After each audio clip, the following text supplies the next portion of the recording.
welcome to my videos. So guys, visitor visa refusal is nothing new, right? And many people go through this pain, although they may have a genuine reason to visit and intention, of course. So I'm going to discuss how to reapply stronger, okay? But before I proceed further, I want to clarify neither I'm an immigration consultant nor I'm a government body. So in case you take anything out of this, you do it at your own risk. Alright guys. So guys, in case your Canadian visitor visa has been refused, it's not the time to feel panic or stressed. It's pretty common. Even with strong documents, many people get refused. Now, the truth is, most refusals happen because applicants don't understand what IRCC is actually looking for.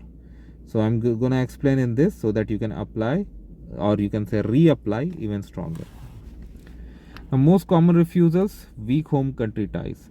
IRCC wants the proof that you will return after your visit duration.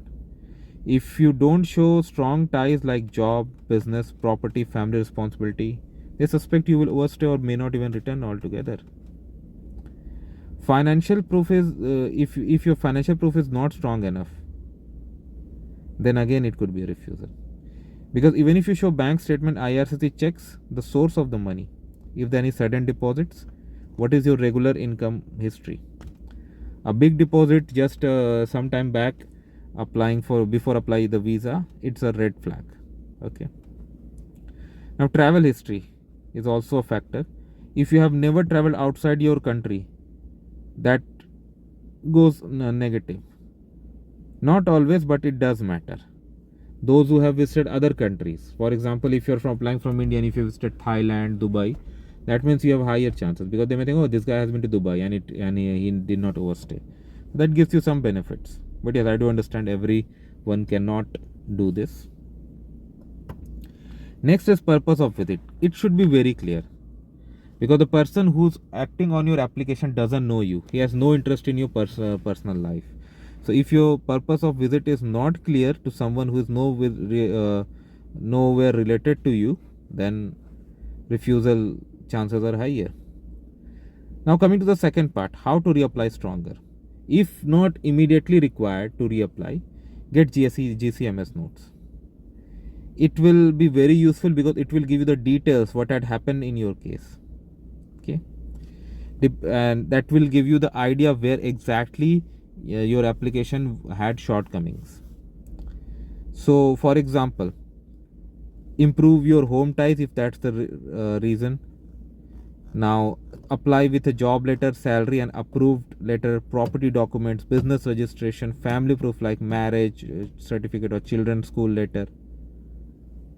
Provide clean financial documents, salary slips, tax returns are pretty important, proof of assets. If you have unexplained deposits, that's going to be a problem. Most importantly, write a strong explanation letter so that you can explain.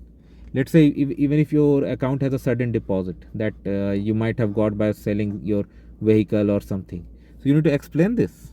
Write it over there, and in your explanation letter include why you are visiting, how long you will stay, how long, who will accompany, and all such details. Because again I said, the person who is acting on your application is nowhere related to you, is nowhere interested in your situation. So you have to make sure that you explain your case. So this is an excellent opportunity to you. Don't miss it. Okay. If you need an invitation letter from someone in Canada, the host should provide clear details, their own proof of status there, like citizenship, PR, whatever, their own job letter, pay stub, bank statement, proof of relationship, so that it looks genuine.